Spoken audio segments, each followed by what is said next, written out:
Wato ko kura na tsoron gidan mai babban sanda alaji. Wasu jawabai da wani babban jami'i a cikin gwamnatin ƙasar Amurka ya furta ya isa ya haska wa al'ummar duniya musamman ƙasashen Larabawa wanda suka ɗauki ƙasar Amurka da Isra'ila a matsayin allon shansu. Kuma duk da suke wa ƙasashen biyayya hakan bai sa sun tsira daga dukkanin waɗansu abubuwa da ake yi wa ƙasashen na musgunawa ba. Kenneth Pollack wanda ya kasance babban jami'i a gabas ta tsakiya wanda aka ambace shi da matsayin shugaba ne na institute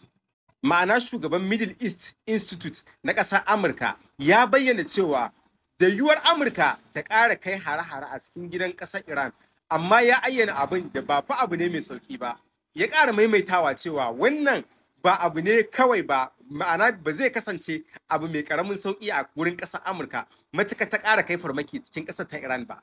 Kenneth Pollack ya bayyana cewa shugaban ƙasar Amurka Donald Trump ya yi ikirarin cewa ya lalata guraren masana'antun nukiliyar ƙasar Iran, kuma wannan dalili kadai ka iya hana shi sake kai wasu jerin hare-haren cikin gidan ƙasar ta Iran, kasancewa kada ya ƙaryata jawabin da ya riga ya furta tun a farko. A cewar Pollack, a halin yanzu matsin lamba kan Tehran zai fi mai da hankali ne gurin cimma harkokin diplomasiya domin tabbatar da kawo ƙudurin shirin na mallakar makaman nukiliyar ƙasar Iran, ba wai a shigi ƙasar Iran da yaƙi gadan-gadan ba. Jawaban nasa ka iya kasancewa wani babban abin dariya, musamman ga wanda ya san abubuwan da suke faruwa a yankin Middle East a halin yanzu, biyo bayan jan kunne da gargaɗi da ƙasar Iran ta fitar a cikin satuttuka biyu da suka gabata kafin dawowar takunkumin karya tattalin arziki da kuma bayan dawowar. Ƙasar Iran ta ci alwashin cewa a duk wani hari da aka ƙara kai mata,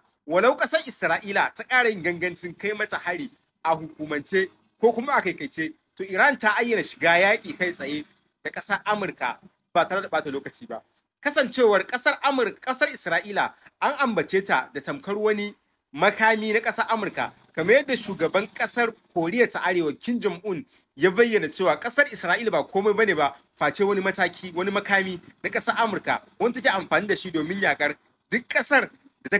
ta kasance mata wani abun barazana. Ku yi haƙuri, yau labarin da yake sani farin ciki, kar ku ce ina bada labari ina dariya, musamman labari da ya kunshi haɗari irin wannan wanda ake tunanin cewa za a iya kai hari. Babu tabbacin kai wannan harin fa, magana ta gaskiya kenan. An ce za a iya kai hari matuƙar Iran ta kunna shirinta na mallakar makaman nukiliya, amma wannan harin babu tabbacin kai shi. Kasancewar ku duba da makaman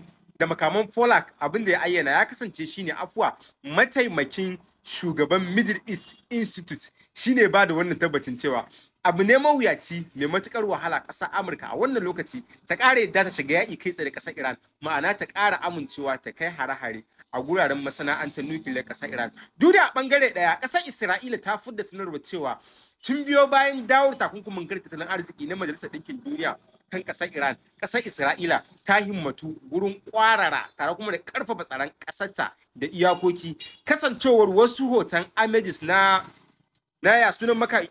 sunan tauraron dan adam yauwa tauraron satellite ya ɗauki hoton cewa ƙasar Iran tana ci gaba da gyare-gyaren guraren da aka lalata sakamakon hare-haren ƙasar Isra'ila da kuma Amurka na kwanaki 12, wanda ya tabbatar da cewa ƙasar Iran a yanzu ta gyara waɗannan guraren kuma ta ci himmatu da shirye-shiryenta. Har wasu rahotanni ma suka tabbatar da cewa ƙasar Iran tana da